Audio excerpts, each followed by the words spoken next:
Record to. Well, hello everyone, and welcome back to Two Guys and a Bible here on Fulfilled Radio, a voice you can trust.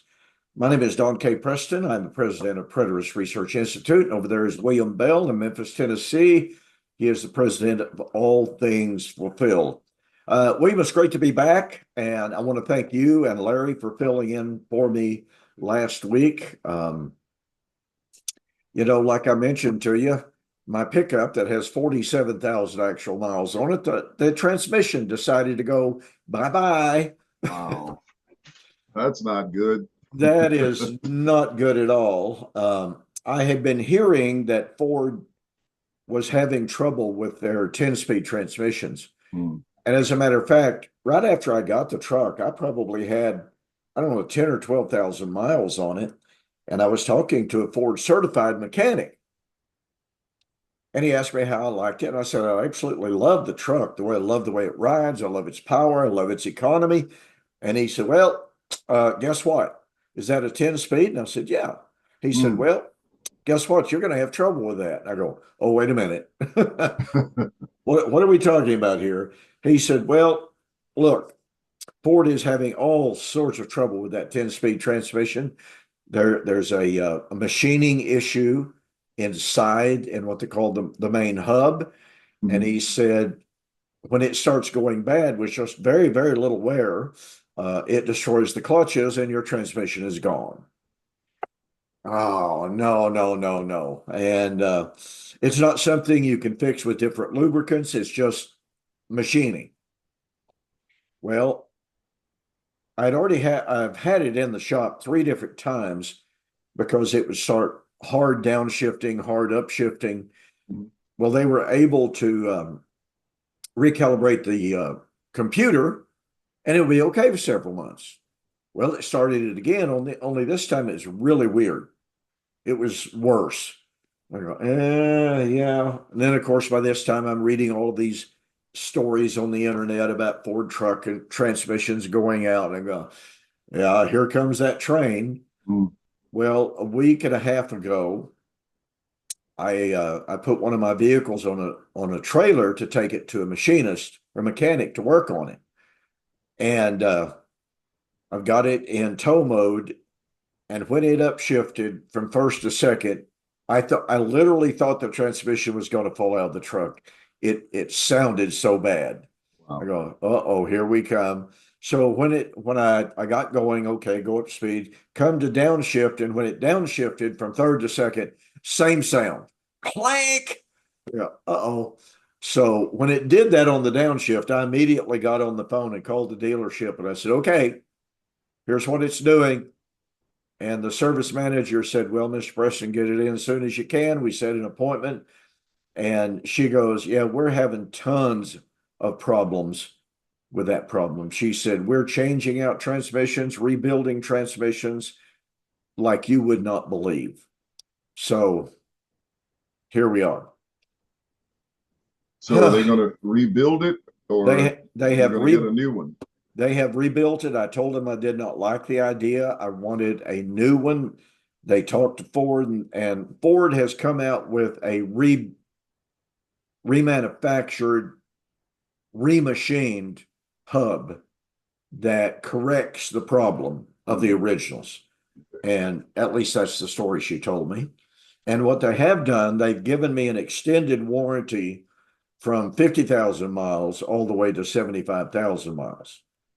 So that's at least something. Mhm. And we'll see. But she swears up and down that the rebuilt kit has the corrected hub in it and that it will be basically a brand new transmission. Ugh. Well, let's hope so. I definitely hope that you get it up and running. That it's no problem, and that they take care of all the expenses to do it. I'm going to drive the fool out of it.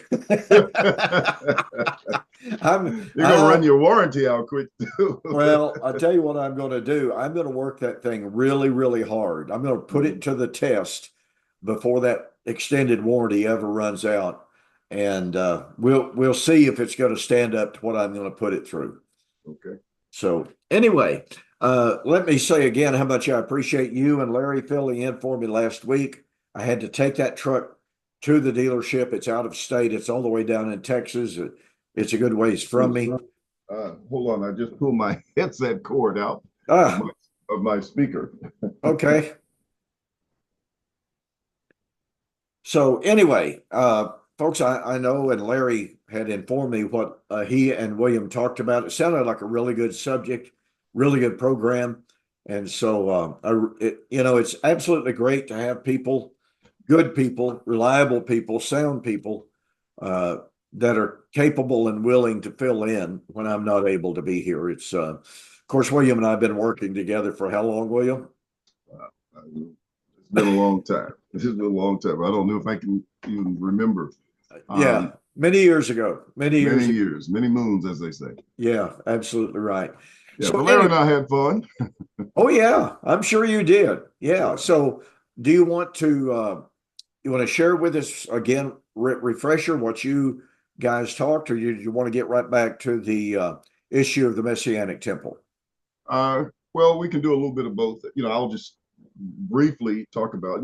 We discussed somewhat on First Corinthians chapter 15 and talked about the um, verbs in that chapter and how they expressed the fact that this was something that was present and ongoing at the time that Paul wrote, that he wasn't dealing with physical bodies, etc. We also revisited 1 Corinthians 15:49, talked Mm, about that verse a little bit, and the impact that that has on the subject, and how several people either avoid it or are just unaware of what that verse does and the impact it has on the study of 1 Corinthians 15. So that was kind of the gist of what we discussed on last week. But like I said, it was a very enjoyable conversation. It was enlightening. Larry brought a lot of good points to the table, and so we just kind of tossed it back. Uh, we talked a little bit about how we met as well. Larry was still attending the School of Preaching yeah. when we did, and so we kind of shared that. And there are some people who like to hear those war stories, and so I Yeah. got some feedback from some people saying, "Hey, I really enjoyed hearing how that all happened," and it was just kind of funny, that Larry and them came to the house. And the one thing I remembered when they left was Larry said they told me after they got after they got back to school, and when we talked again, he said we were in the car on the way back saying, "Tell me this is not true. Tell me this is not Yeah, I can true." understand that. Yeah, and but yeah, that's pretty much the gist of what we covered. It's interesting, and Larry had given me an idea that maybe that's what you wanted to do when I contacted him. But it's interesting that you went into the verb tenses there in 1 Corinthians 15, Mhm. because just this last week, I was in this engagement on Facebook with a guy who's been stalking me now for a good little while. Um, and what have you, talking about the ontological reality of, all of this kind of stuff. Like, you've got to be able to see. I know that Jesus said the kingdom does not come with observation, but that's not really true, because you can see things. I mean, he calls Jesus a liar, is Mhm. basically what he does. Yeah. But in one of my responses to him, I drew attention to the fact that Paul in 1 Corinthians 15 uses the present passive indicatives and the present active indicatives Mhm. no less than 10 times. And I said, from your perspective, resurrection has to be the raising of biological bodies out of the ground. Paul said it was already taking place. So you explain to me, where were those bodies coming out of the grave? And he wrote a response that long with Mhm. not one word said about the present passive indicatives. Yeah, well, that's been typical of the responses that I've read from him. It doesn't matter whether it's you, Roy, or whatever. And I did read your article Mm, on that post. It was excellent, by the way. thank you. And I haven't gone back to see what he wrote about it. I'd be interested to see Oh, what he you said you about it. really have to do that, because it's Yeah, really interesting. Yeah. I'm going to do it. But he did the same thing to me. I asked him, I said, well, is it really necessary that a person knows that to determine whether prophecy has been fulfilled or not fulfilled? You know, and that was one of the follow-up questions I asked him. And then he went into another diversion, so to speak, and a bunch of accusations from that response, but he never did answer that question. So I just repeated it back to him. But I've got some information I'm going to share with you. I submitted some questions, and I want to share these with you. I had intended to do it before now, but what I had also intended to do was ask a few more questions to try to get a little bit more information. But I thought what I got was very good, and I'll let you know what the source, who the source is, and what the responses are, and then we'll take it from there. Okay.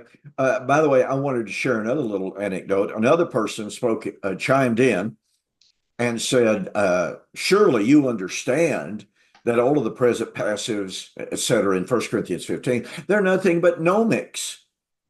And so I responded to that. I don't remember if I tagged you in that particular chain or not, but nonetheless, he said they're nothing but nomics. Now, for those who do not know, nomics is a present passive or a present active indicative that is expressed in present passive or present indicative, but it's timeless. It doesn't actually indicate that the subject that is being discussed is actually taking place at that time. It's just something that happens and can be expressed as a present.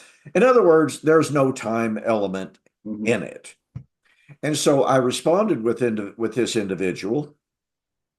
I said, well, what I want you to explain is, why is it that the only present passive and present active indicatives that you are saying are nomics are the ones that speak of the then ongoing resurrection? Why don't you say that about all of the other present passives and all of the other present indicatives in the chapter?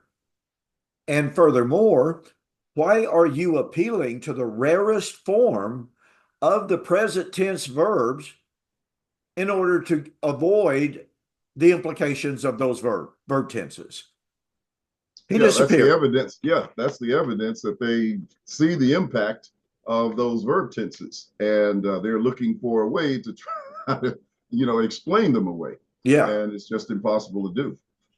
Yeah, I mean, I was saying, and Zach Davis and I had a program on this last week, and I brought up those verb tenses. It's kind of interesting how this subject is coming up in different blog discussions and what have you. But I said it's really fascinating to me the lengths to which people will go to try to avoid it, the reality of those verb tenses. And I said, I remember when Jim Gunter, and I'm real sure it was Jim Gunter who introduced those present passives to me years and years and years ago. I mean, my goodness, it's been a long time. And I mean, it just blew my mind. I had never noticed that. And so it led me to really dig into the text of 1 Corinthians 15 and to confirm for myself the use of these present passives. And it's so fascinating to me, and I know you know this very well, but here is Paul in 1 Corinthians chapter 15, verses 1 to 4. He uses both the present active and the present passive indicatives in those first 4 verses, okay, which basically is setting the tone for the rest of the chapter. Nobody argues, oh, well, the present passives and the present indicatives in those verses, those are just nomics. They don't really carry any temporal significance to them. It's like I said, only in the verses that speak of the then, or that would be speaking if you grant the verb tenses, only in those verses that speak of the then ongoing resurrection do they all of a sudden go, oh, the verb tenses here don't mean anything. But make no mistake, folks, I'm sitting here looking at my New International Greek Testament commentaries and other works on the Greek just right here at hand's breadth or arm's length. The present passives and the present indicatives in 1 Corinthians 15 have given world-class Greek scholars trouble. They see the problem. and they go to lots and lots of around the mountain, attempts to avoid the problem, but they see the problem. So, anyway, you want to share with us what you were going to, or do you want to get into something else and then lead into it? What do you want to do? Well, I think that was, pretty much it. You talked about when you learned about those present active and present passive. I shared last week that the first time I learned about them, it was years ago. I actually translated the entire chapter of 1 Corinthians 15, particularly focusing on the verb tenses, and that's where I discovered them. And it was sometime later that I looked at 1 Corinthians 15:49. Yeah. But when I saw that, it was like, boom. And then Larry and I shared when we went to Minnesota, I think it was, or was it Wisconsin? When we went to that event, I think it was 2014 or something like that. Because you didn't go for some reason that year, but I can't remember I don't know, Don. I think the older I get, the less I remember. But anyway, I don't want to say too much about age because I sympathize entirely. But anyway, when we went there, and I want to say it was Wisconsin, but nevertheless, I think I shared with you when we went there, I had been reading Ed Stevens's paper on I think it was the death of Adam or something. I shared, some of my research and work on that, and mentioned it to Ed, and we got into a discussion about that verse. And that was following our 2011 conference, right? When we all spoke on that, I think you had a debate that same year. But anyway, when we spoke about it, Ed came up with some interpretation. I can't remember what it was, but he was trying to argue for something different than what the actual text was saying and what it meant. And so he said, okay, we had all the Greek scholars there, right? I mean, they were everywhere. And so we had a booth, and so we just pulled a few of them together, and we asked the question, can this verse be interpreted in the way that he was suggesting? And they said, I mean, an absolute, emphatic, no, it could not. And so that left the door open. And ironically, it was Ed who came back in some of the research and expanded on one of the studies that he did. He brought in a lot more sources that dealt with that verse and admitted that if this verse is to be understood as the aorist subjunctive, then it means that this is already taken place or was already in progress at the time. Exactly. And if that is the case, that means that resurrection was happening in real time. Yep. While they were living, and not a situation where they were waiting until they die. And that's, you mentioned the New International Commentary. I think that's Gordon Fee. Yes. When you talked about the scholars, that was another point that we mentioned, and he definitely admits that's Thistleton. Thistleton. Well, Gordon Fee has one. That's right. Yeah, I was looking at New International Greek Testament Commentary. This is what I'm talking about. Well, it's somewhere in the around page 700 or so, but he gets into a discussion on it and says, look, you can't ignore this. And he's forced to come up with an interpretation that aligns with the verses, that makes the Greek, makes his interpretation consistent with the Greek. The only difference is he changes from resurrection and says, well, it has to be some kind of biological modifications, some kind of practical modifications. But I thought it was very interesting. But you cannot read him and see that, and not see that he's looking at this thing and he sees what the problem is, and even attempts to offer a solution for it. And so I think that anybody who's looking into that should go and read that. And of course, you've submitted some great sources on it as well in the past that supported that as well, because you pulled a few scholars that address the same thing. So it's just a powerful text, and anyone who wants to get into it. And the one thing I like about what he said the majority of the manuscripts contain the aorist subjunctive. Correct. And only just a few, which are faulty manuscripts, contain the futurist, the future tense. And he said that's proof positive that the majority of the manuscripts are correct. Correct. And the few that do not are the ones that are incorrect. So people should look at that evidence because it's just devastating to a future physical body resurrection. It destroys it. Yeah. And folks, if you're not following exactly what we're talking about here, in 1 Corinthians chapter 15:49, many translations, many English translations of the Greek render that as we have borne the image of the earthly, we shall bear the image of the heavenly. Well, okay, that's granted. That is a common translation. However, the original Greek in the majority of the Greek manuscripts, and William mentioned that I've got a source. I've got a very good friend named Paul Anderson. He works with the ancient manuscripts every single day. He is part of an organization that deals with the ancient texts. He is absolutely brilliant. If I ever have a question about any variants, if I ever have a question about what is the best attested Greek text, send him an email. Boy, he sends me back, stuff. And it's just a great resource to be able to have. And he's preterist, by the way, through and through. So that's a fascinating thing. We have people sometimes who scoff at those of us who are preterists, say, oh, there are no scholars among you. Well, this dude's a scholar, let me tell you. So anyway, I contacted him when the question of 1 Corinthians 15:49 came up. The question is, should it be as we have borne, we shall bear? Or is it, according to the majority of the Greek text, as we have borne, let us bear? And it's really interesting, folks, when you read the commentaries.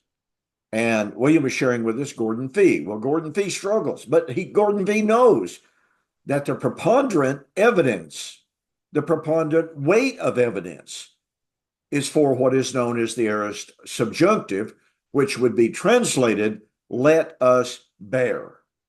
Okay, so it's not a declaration, as so many Greek English translations say.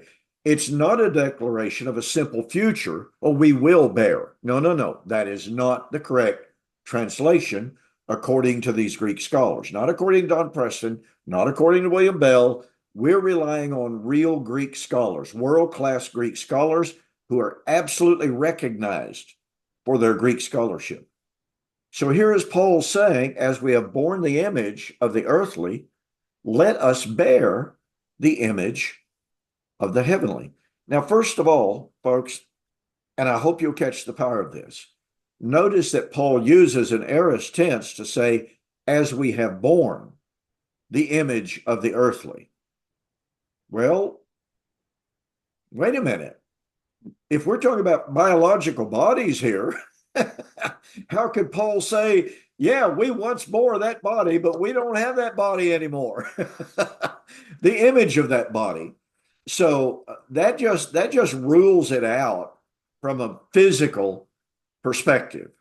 And which brings up that question, what is the ontological reality here? That aorist tense deals a death blow to this ontological argument having to deal with physical realities. Mm-hmm. It just blows it absolutely out of the water. So what did Paul mean? Let us bear the image of the heavenly. Well, we could take up a lot of programs talking about the image of God in Genesis 1. Let us make man in our image, and how through sin man lost the image of God. But through Christ, that image is being recreated. And you find that in Ephesians 4, putting off the old man, which is corrupt according to deceitful lust, put on the new man. Colossians chapter 1, you have put off the old man.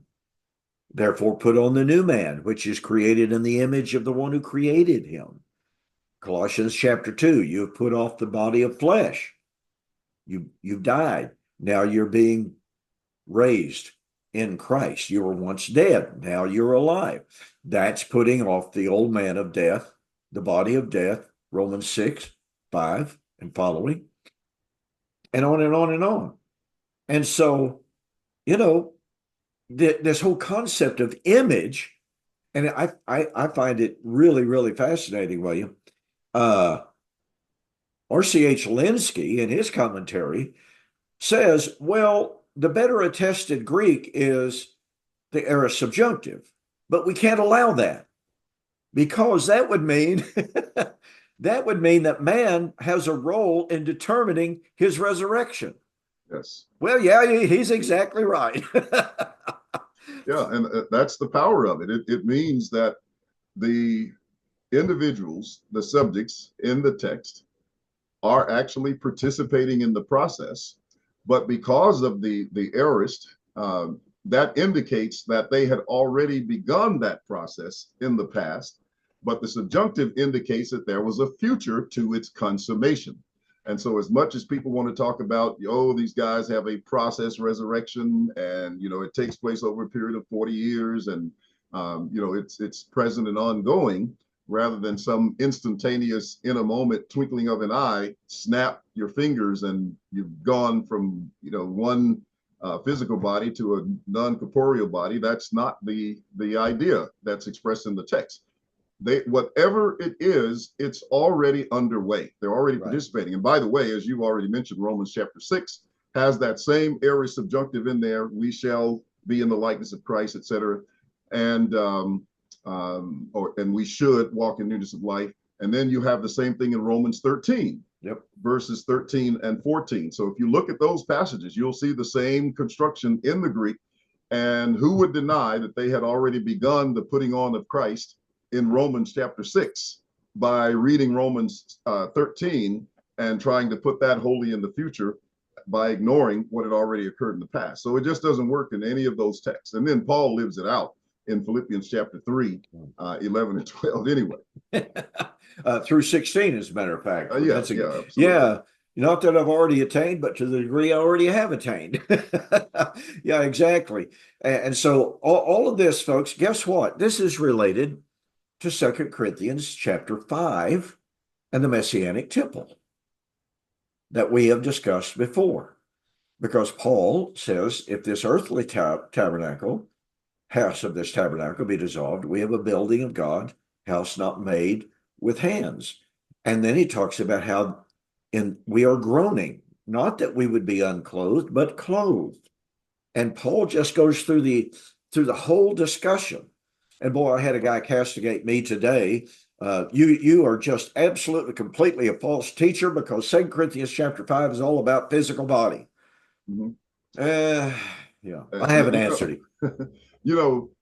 Speaking about that, going back to your person who's trolling you, I noticed in one of his responses, he talked about the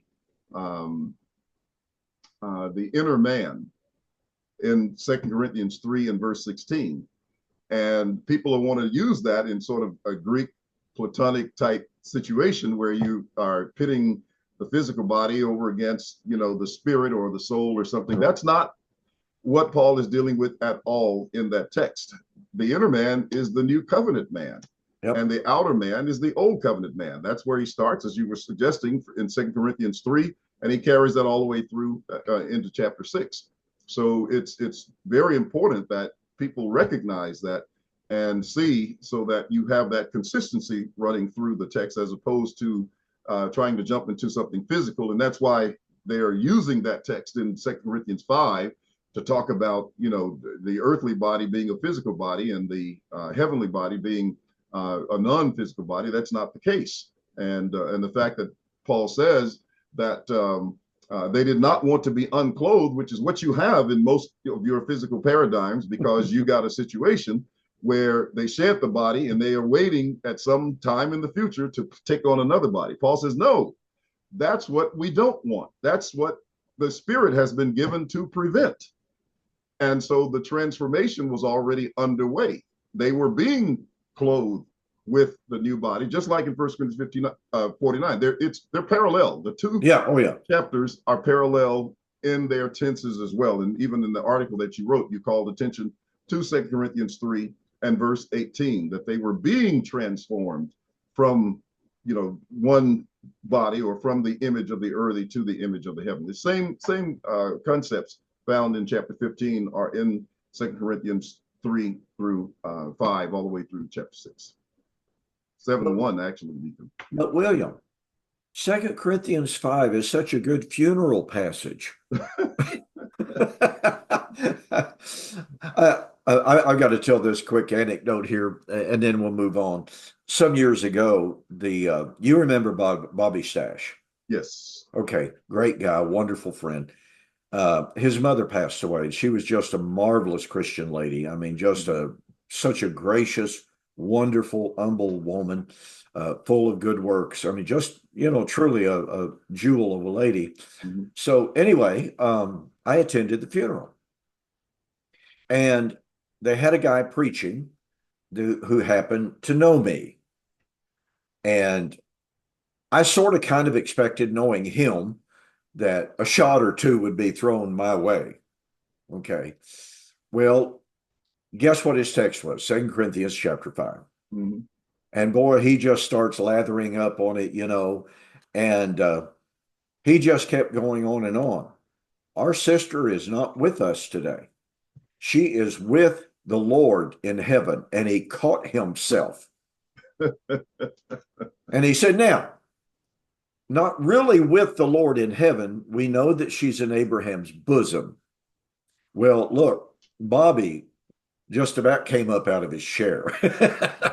Bobby was not one to hold back. And I looked over at him and he kind of glanced over at me and he just kind of shook his head. It's like, okay, I'm going to keep quiet. I'm not going to be disruptive at his mother's funeral and what have you. Mm-hmm. Well, about that time, the preacher caught himself and he started trying to extricate himself from the mess that he had made. He had just said she was with the Lord. Now she's not with the Lord. So how does he bring comfort by saying she's not with the Lord? Well, Hades is not really a bad place after all. Just on and on he went. And I'm just sitting there. I tried really, really hard not to make any facial expressions. But this is a really classic example, William, as you so well know, of how traditional eschatologies come face to face with problems. Because everyone, when they're preaching the funeral of a faithful Christian, they want to say they're with the Lord. As I've always said, we have a funeral eschatology and we have a sermon eschatology, a Sunday morning eschatology. The funeral eschatology says when a faithful Christian dies, they go to be with the Lord. They are in the bosom of Jesus Christ, blessed eternally. But on Sunday morning, well, now when the faithful child of God dies, they're not with Christ because Christ is not in Hades. And they're in Abraham's bosom. And Abraham's bosom is a place of rest, but it's not the place of final salvation because after all, we got to have our physical bodies to be with Christ in heaven, where Christ doesn't have a physical body. Well, maybe he does. Maybe he does. I don't know. Who knows?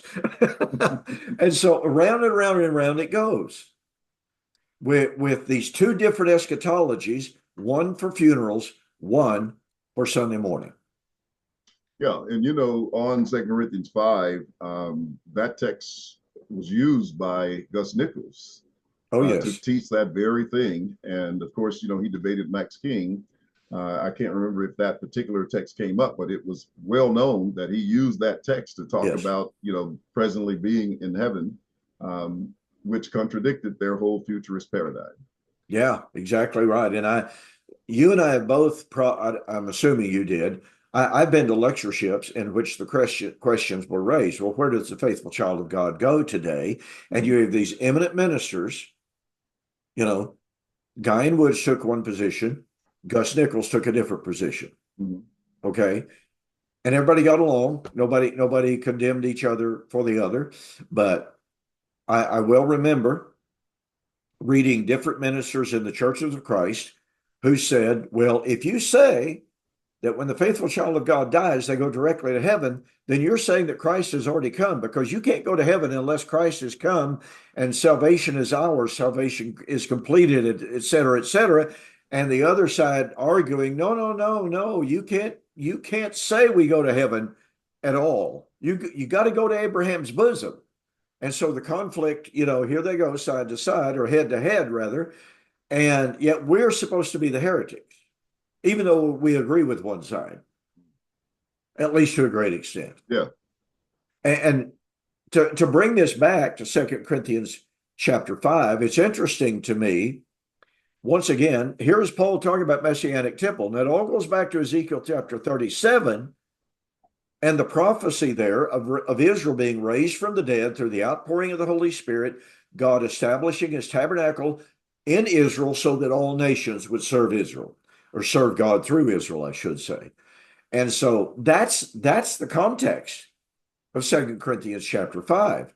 And in spite of what Richard Carrier said in my debate with him, in claiming, well, the New Testament writers are giving their pesher, i.e. their commentary on the Old Testament, and radically changing the interpretation. Well, I agree 100%, and I've said it on many, many occasions.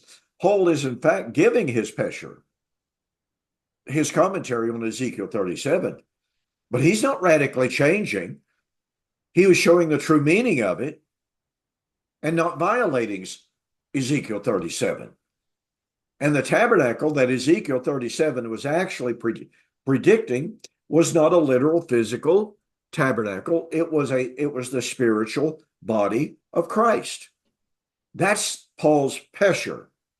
And so Richard Carrier just completely, totally missed the force and the power, but that was his escape hatch. When he couldn't answer the argument, the kingdom does not come without observation. Well, this is Jesus giving his pesher. Well, what does that mean?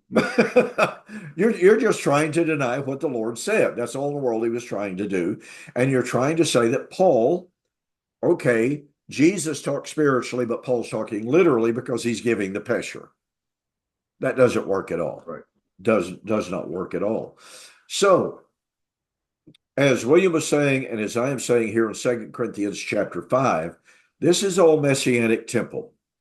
This is Paul talking about the old covenant temple, the outward man perishing, the inner man, that spiritual temple of Christ being renewed. It was under construction. Paul makes it abundantly clear in Ephesians 2:19 and following. You, therefore, speaking to Gentiles, are no longer strangers and foreigners, but fellow citizens with the saints and of the household of God. You're being built up a habitation of God through the Spirit. There's that present active construction of the Messianic temple. And so many people miss this. And by the way, I want to inject this that you were talking about. You referred to it a few moments ago about that ongoing process. It's really, really fascinating to me, William, of how scholars so often recognize how all of this relates to the second Exodus. The construction of the tabernacle took place when? During the Exodus. So when Paul, in Ephesians and Colossians, when Paul uses second Exodus language and throws in the discussion of the tabernacle, or the temple, if you please, this all goes together. And I've been reading this book. This is one of those books I read a snatch here and a snatch there, But I've been rereading this book, Jesus and Israel's Traditions of Judgment and Restoration. And this is by Stephen Bryant. Excellent little book. Excellent little book. I think I recommended this to you some years ago, actually. I've had it for several years. And like I said, I'll pick it up and I will read 5 or 6 pages. And then I'll pick up 4 other books. Yeah. Yeah. Guilty. Yeah, I know. You do exactly like I do. But I want to read for you and for our audience this concept of how scholarship recognizes this concept, Messianic temple, kingdom, second Exodus. And it's related to the millennium. Because when does the kingdom come? Or to rephrase it, when does the new creation come? Oh, at the end of the millennium. Hmm. Okay.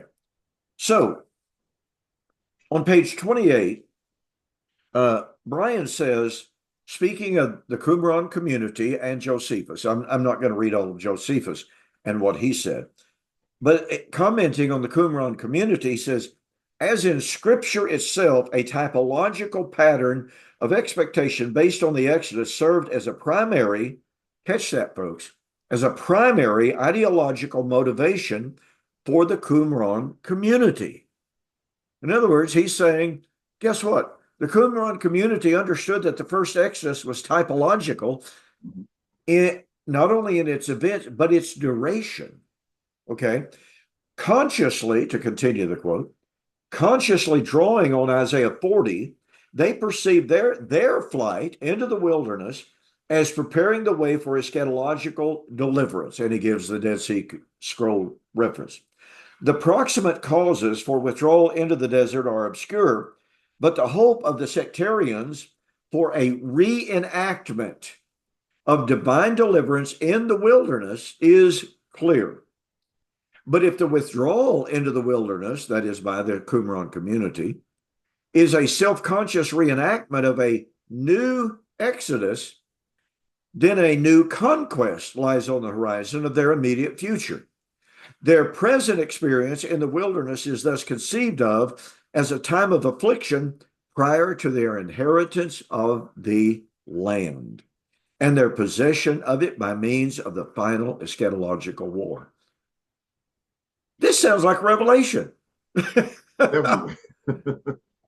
I mean, at the end of the millennium, you have Satan being loose, going out to call the nations of the earth to the war.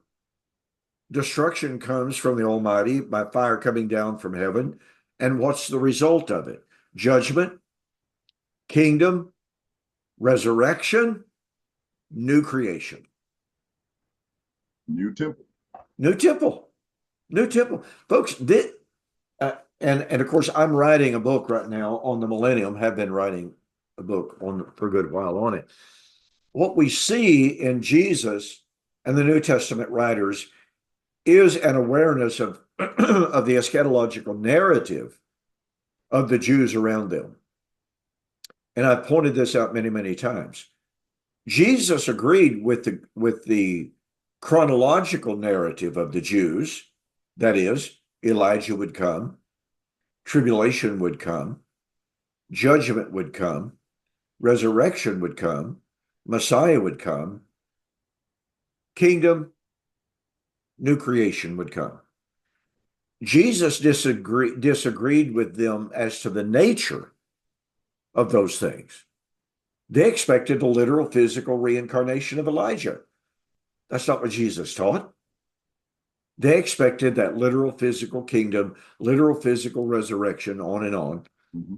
And Jesus categorically rejected their physical nationalistic aspirations, agreeing with the chronological narrative and timeline, agreeing with the, how should I express this? Agreeing with the terminology, disagreeing with the nature. Your comments, your thoughts? Well, I mean, that's exactly and precisely it. You've done in the past, excellent work on John 6, that when they offered Jesus the physical kingdom, as a result of his performing the miracles, etc., that's when he withdrew from them. So he rejected them, or they rejected him after he had rejected them in the nature of the kingdom. And so all through, even John 18, when he's before Pilate, are you a king? And he says, yes, I am, but my kingdom is not of this world, etc. If it were, then my servants would fight, etc. So from that perspective, you just don't have any support for the physical nature of the coming of the kingdom, the physical nature of the tabernacle, and really of the coming period. It just isn't there because, as I always say, the kingdom does not come with observation. Christ comes in his kingdom. Therefore, Christ does not come with observation from the standpoint of, physically and visibly seeing it. So That's just a very powerful concept and point, yet it's one that is rejected by so many because, we're still dealing with these physical concepts. Yeah, and I brought this up at least 3 times in my debate with Richard Carrier about the coming of the kingdom without observation. The parousia and the kingdom are synchronous events, therefore the parousia would not be physical. I brought it up over and over again, in which Jesus rejected their physical offer of the nationalistic kingdom, thus rejecting their concept of the kingdom. I brought up at least a couple of different times, my kingdom is not of this world, as you quoted from John chapter 18:36, or else my servants would fight. Richard Carrier had no answer for any of that except simply to say, go to 1 Corinthians 15, 1 Thessalonians 4, 2 Corinthians 5. Well, Paul's very definitely anticipating physical realities. Well, then Paul was expecting something different from Jesus. And when I would bring up Colossians chapter 1, I brought it up at least twice that I remember. Paul said that the Colossians had been translated out of the kingdom of darkness into the kingdom of God's dear Son. If we are talking about ontological, biological, physical realities, that passage does not work. And this guy on Facebook that's been stalking me says you're completely misunderstanding it. Well, no, I'm not. You're the one imposing a physical, nationalistic, ontological reality on the nature of the kingdom, the nature of the resurrection. And nobody understands, not even he would understand, that the darkness out of which they had been translated was literal, physical, observable, ontological darkness. It was spiritual darkness. Right. A text like Colossians 1, he's translated us out of the power of darkness into the kingdom of his dear Son, or the Son of his love. So there is coming out of darkness right there in broad daylight, if you please, from that perspective. And it has nothing to do with physical darkness, nor physical light from that perspective. And so these are the concepts that people are struggling with. And those are the concepts that these arguments are based on, where, these questions are coming up. What did they feel? What did they think? What did they see, et cetera? And what happened inside their heads? All based on arguing that all of this is of a physical nature. And so it's really an attempt to deny the fulfillment of these things. And if you can deny the fulfillment, then you got an argument for, oh, well, then God doesn't exist because he lied. That's the end result of that. Or conversely, for the futurist, if it didn't happen physically in Jesus's day as he predicted, then it must still be future. Yes. I was reading today, I got on the internet and did a search on the second Exodus. And I read this one article and it was entitled, Why the Second Exodus is Still Future to Us. And I was like, oh, okay, I got to read this. I mean, and this is a professor in a seminary teaching MDiv students about the second Exodus and why it's still future to us. And I just sat there shaking my head, literally in amazement. Now, what was interesting is he gave several points from the New Testament, from Jesus and Paul both, that are second Exodus motifs. He ignores the fact that they were taking place in the first century and is putting them in our future. This is this is gross anachronism. I mean, that's really all in the world that you can call it.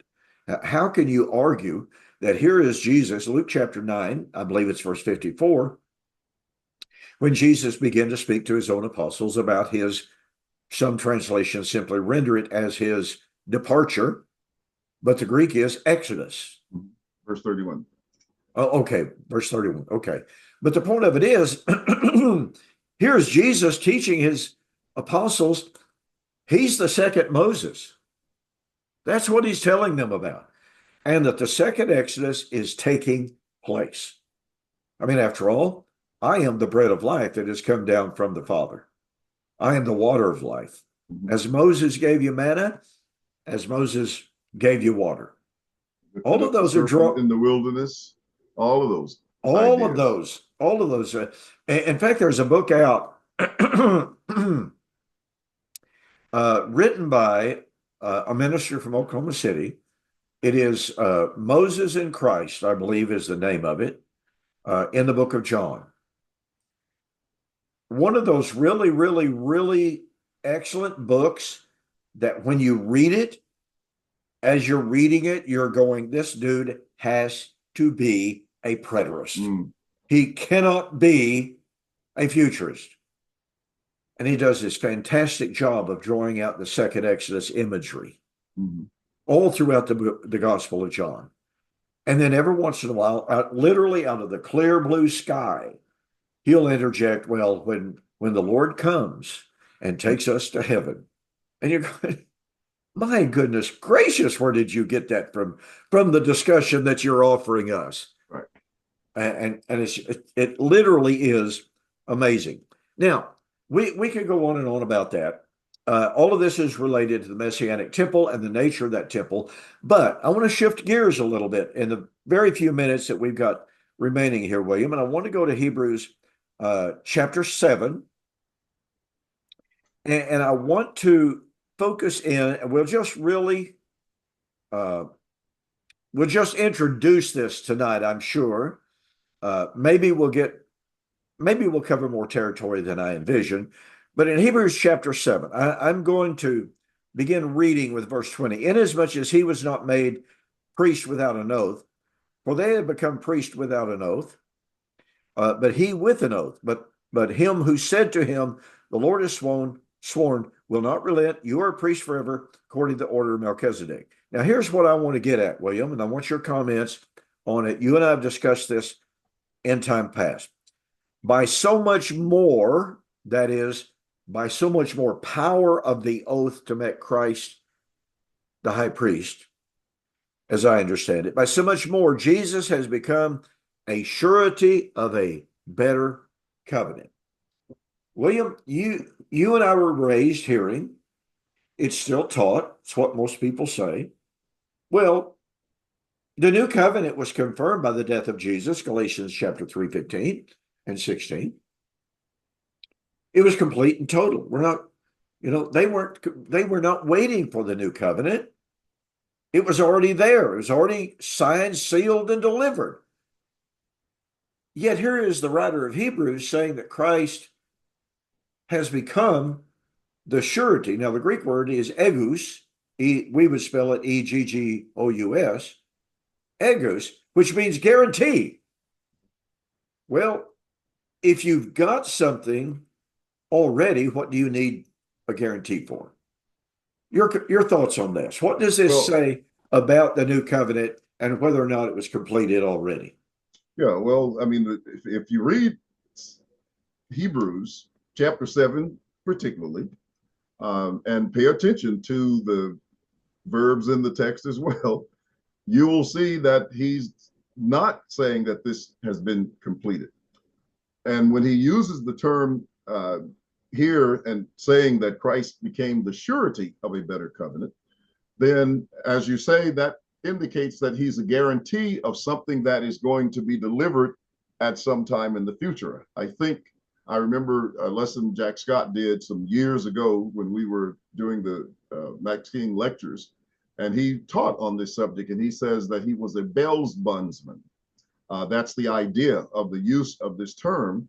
And so it's not saying that the new covenant is already there. And of course, all you have to do is keep going and get down to verse 13 of chapter 8. Yeah. A new covenant, he's made the first old or obsolete. Now that which is becoming, again, paying attention to the verbs, is becoming obsolete, is now ready or at hand to vanish away. So that means that it has not already, and the new covenant is not yet completed, but it's in the process of being completed. And for that reason, Christ became the surety that it would happen. So he was that guarantee. that God would deliver that new covenant, and the essence of that new covenant would be to remember their sins no more. And that takes you back to that covenantal statement in Romans 11. This is my covenant with them when I will take away their sins. So that is how I would understand that in terms of this guarantee of something that would take place in the future. I see a direct correlation here between the agus, the guarantee of the coming and being presently being delivered, new covenant, and the arrabon. Yes. Ephesians chapter 1. You were sealed with that Holy Spirit of promise, which is the earnest, the arrabon of the redemption of the purchased possession.